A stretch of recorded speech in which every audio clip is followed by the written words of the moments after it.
What's up, stock compounders? Brad here. So Howard Marks, one of my favorite investors, Warren Buffett as well. Warren Buffett has said it's the first thing he reads when one of Howard Marks's memos comes across his desk. Howard Marks, when was this? 2 weeks ago, gave a talk / Q&A at the University of Chicago, Booth School of Business. And you guys, this is an incredible talk, an incredible Q&A. I highly recommend you watch all hour and 13 minutes of this. I'm going to share my highlights from it, which are extensive. But just a big shout out to Howard Marks for putting out so much wisdom to the value investor community. So let's dig right in here. First, I want to talk about luck, okay? If you've read the Malcolm Gladwell book, Outliers, okay, Malcolm talks a lot about demographic luck, being in the right time and the right place. Bill Gates went to high school at the right time, okay? If he had gone 10 years earlier, when they only had batch processing with the decks of punch cards, when you programmed, you got one iteration a day. And if you're trying to debug a program, it took you the rest of your life. Now, if he had gone to high school 10 years later, everybody would have known what he knew. He got there just as distributed processing was becoming available. And his dad was prominent in Washington. So he was able to sit at the University of Washington computer lab and program all day and get 100 iterations a day. Okay, that's luck. So what's the point of talking about luck? I think the big point, why it's so important to recognize when people who are incredibly successful got there through a lot of luck, it helps put things in perspective. I think the important piece to take away from that is to realize, hey, if this person had so much luck on the way up, it's probably not a reasonable expectation or a reasonable goal for me to shoot for that, okay? One of Charlie Munger's keys to happiness is to have low expectations, right? Or at least to have reasonable expectations. So to me, that's the importance of recognizing where luck has been part of someone's journey, to set reasonable goals, okay? Because if you think you're going to be the next Howard Marks or the next Bill Gates, whatever it is, you're just setting yourself up for disappointment and misery in life. So that's why I think it's important. Howard talks about the Nifty 50 investing, okay? Nifty 50 investing was the institutional norm in the late 1960s when Howard Marks was starting out in the industry. Basically, institutions, investors would invest in the 50 best and fastest growing companies in America, okay? There were two distinguishing factors of this style of investing. One, these companies were so good, it was felt nothing bad could ever happen to them, right? This tends to be a pretty common, popular mindset towards the end of a bull market. The second one, they were so good that there was no such thing as a price too high, okay? Wherever the price went, it was certainly justified by the quality of the businesses, all right? So these are very important to keep in mind as we go through cycles in the stock market. This is the predominant psychology towards the end of a bull market. You think of Tesla, you think of Amazon, you think of all these great companies, right? And the levels they got to just recently, right? And what happens when that froth gets blown off, when investor psychology turns pessimistic, okay? It can get ugly very fast. So if you bought the Nifty 50 the day I got to work, this is Howard talking, in September of 1969, And if you held them firmly with conviction for 5 years, you lost almost all your money. Okay? So that's just proof right there that this whole theory that you can buy these great businesses at any price because they're so great, it's kind of proof that that's not true. In 5 years, you lost more than 90% of your money investing in the 50 best companies in the US, okay? Mainly because the price to earnings ratio of the average Nifty 50 stock went from 80 to 8, okay?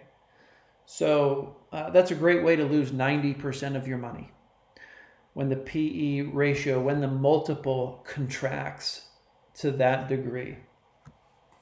Now, I got curious. I did a little exercise after listening to this talk. I got curious about if you bought the Nifty 50, okay, when Howard was starting out, and you'd held it to today, how would you have done compared to the S&P 500, compared to the overall U.S. stock market, let's say? And the results were surprising to me. I put out a tweet here about it. People talk about the folly of Nifty 50 investing, but here's what they don't say, okay? If you invested in the Nifty 50 in 1970, now here's the hitch, okay? In 1969, Walmart was not public, okay? Walmart was not part of the Nifty 50 in 1969. But if you had invested in the Nifty 50 in 1970, after Walmart had IPO'd, and everything else went to zero except Walmart, okay? The 49 companies that weren't Walmart all disappeared. You'd still have nearly 4 times the portfolio value today versus investing in the S&P 500, okay? Or investing in the US stock market as a whole. That's pretty crazy. That just shows you the power of having an incredible business in the portfolio for a very long duration of time. The Nifty 50 with Walmart.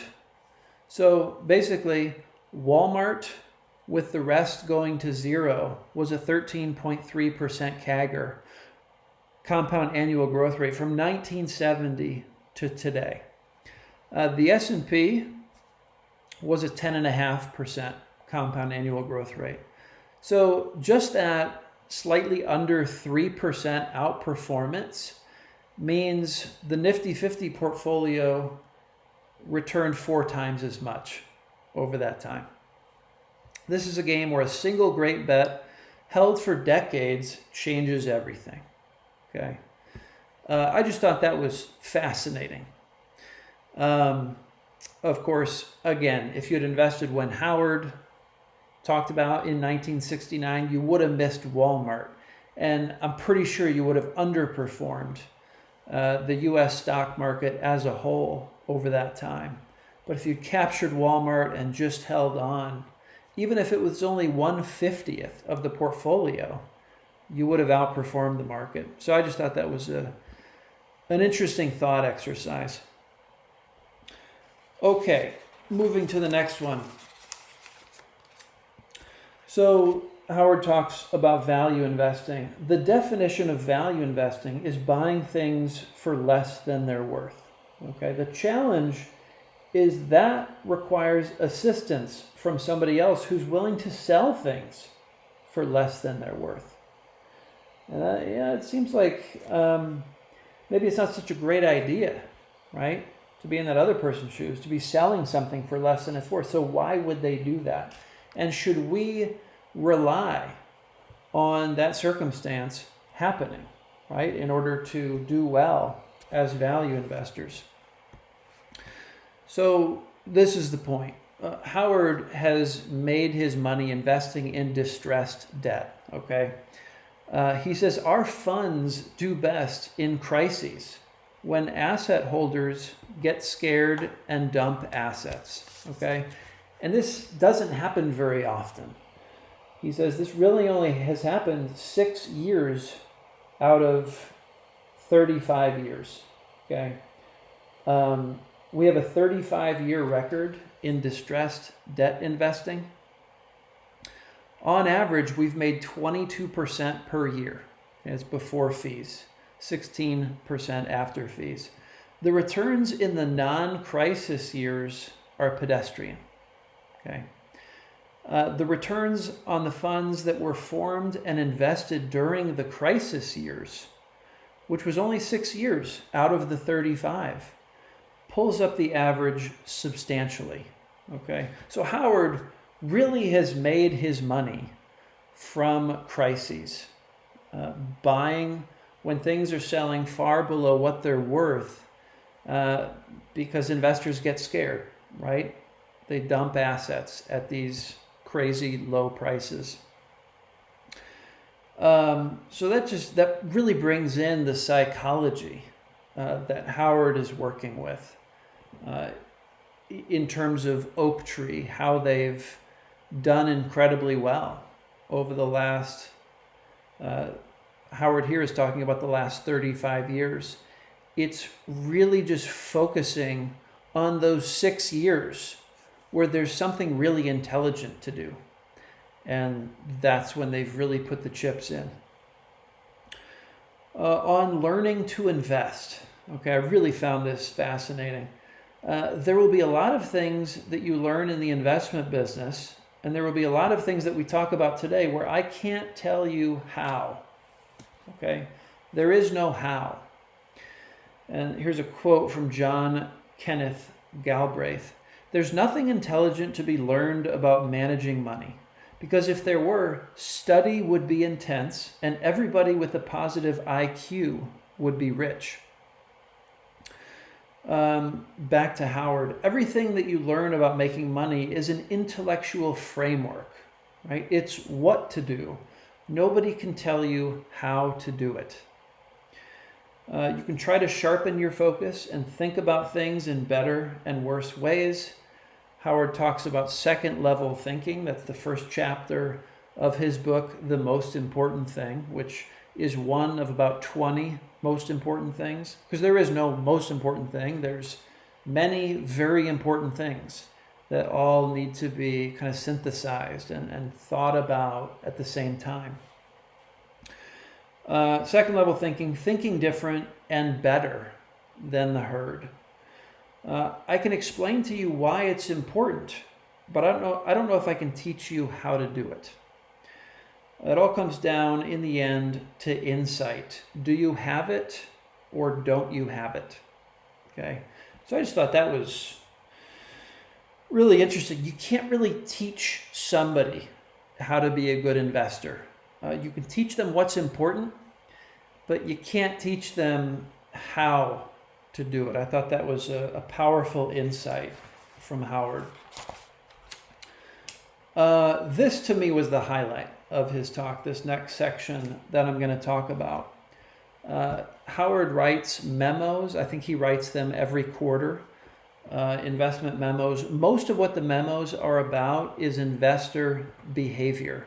Okay, it's not about forecasting. It's not about digging into the details of a certain investment or business. It's about investor behavior. The economy, if you graph it out, kind of looks like this, okay? Kind of slow fluctuations, kind of a steady increase over time. The economy grows 2% per year on average, and the range of outcomes is modest. Some years you might have 4% growth. Sometimes maybe it'll be -2, but it's a fairly narrow band, pretty tight around this 2% growth line.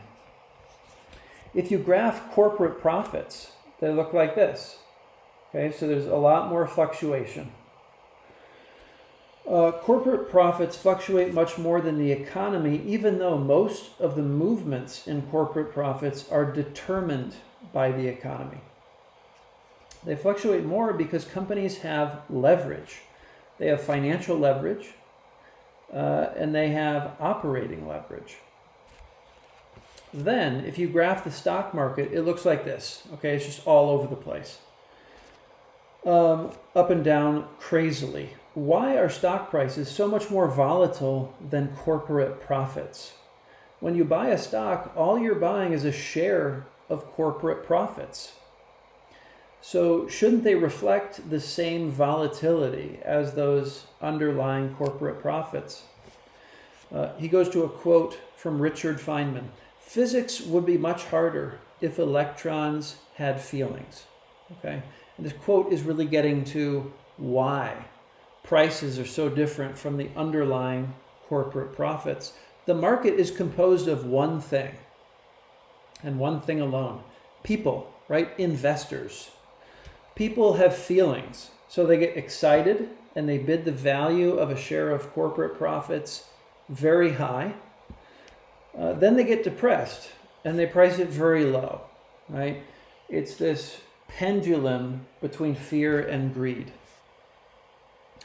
Naively, people think that the changes in stock prices are determined by corporate events, right? By fundamentals. The talking heads on TV attribute price changes to events, right? Whether it's a quarterly earnings release, something that happens with the business.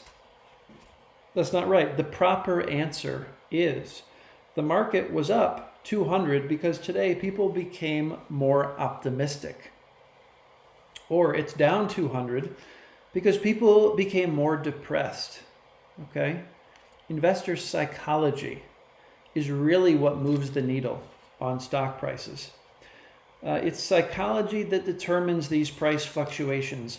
Now, a lot of Howard's attention in his senior status at Oaktree is directed at trying to figure out what's going on in the market today in terms of investor psychology and behavior. And what does that tell us about the proper behavior for Oaktree? Okay. So that I love how he distills that down, right? You might think someone senior at Oaktree like Howard would really be in the weeds on specific companies, utilizing his long history of kind of quantitatively analyzing particular businesses. No, that's not what Howard is focused on. He's trying to get the temperature of humans that together are the market. In 2005 and 2006, Howard detected optimism, excessive eagerness, and insufficient risk aversion and fear. That implied that asset prices were probably too high, and it was a time for caution. Okay, that was it. That's the big value add that Howard had for Oaktree in 2005 and 2006. An excessiveness of optimism and insufficient risk aversion and fear. Howard says, my market calls have been correct because he's only made them 5 times in 54 years. And when he made them, he simply noticed we were at an extreme. Okay, we were either way up here, crazy optimistic, detached from the reality of businesses in the stock market, or we were at the other end, way too pessimistic, detached on the other side, at this kind of deep fear place. So that's why Howard has gotten all 5 calls right. All he had to do was notice when it was extreme, investor psychology in the markets. He's asked, where are we now? Okay, he says, yeah, I get that a lot. He's asked that a lot. Right now, I think that psychology is moderate. Okay, and this was 2 weeks ago. Okay, so this is pretty current. Psychology is moderate. I think the prices of stocks and bonds are moderate. Today, I don't think there's anything that smart to do. Okay, so this is that, if there's nothing intelligent to do, what should you do?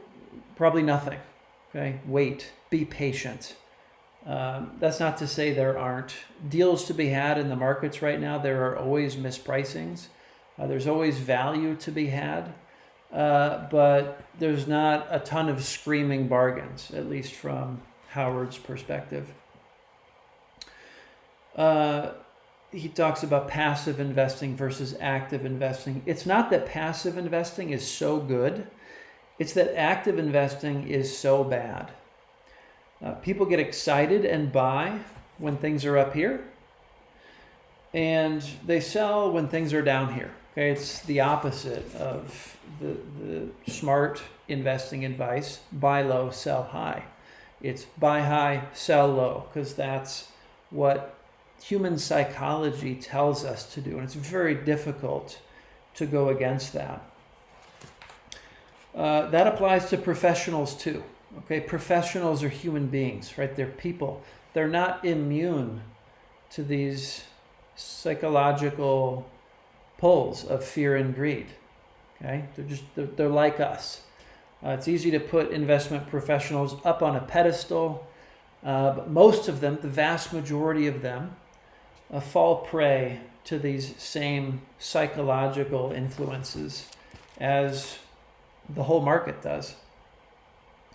Okay, last section here. If you want to be a superior investor, which I would imagine most of us do, readily available quantitative information about the present cannot hold the key. Okay, that's the efficient market hypothesis, but it's somewhat intuitive. So there's 3 different ways Howard points out here that are keys to being a superior investor. You got to have at least one of these. 1, doing a superior job of intuiting the important inferences from that data, right? The readily available quantitative information about the present. Okay? Can you interpret that data in a better way than most other participants in the markets? That's one way to be a superior investor. The second way, doing a superior job of judging qualitative factors, whether that's the quality of management, the quality of a new product pipeline. Those are a few examples. Qualitative factor analysis, okay, judging qualitative factors. That's the second one. Third one, judging the future in the absence of analysis, okay? So those are the 3 ways that you can kind of get an edge, at least from Howard's perspective. If you want to be a superior investor, you've got to be able to do one of these 3 things. So, my mind's kind of racing down in these 3 categories. Okay, how might one do that? By focusing on investor psychology. So that's something I've been thinking a lot about. And just a few examples. With the second one, doing a superior job of judging qualitative factors. One might be the alignment of management, right? Is management incentivized to think long-term versus to think short-term and just working for a paycheck, versus is their success tied to the long-term success of the business, right? It's this principal agent situation. Are they a principal? Is management acting as a principal, or are they acting as an agent?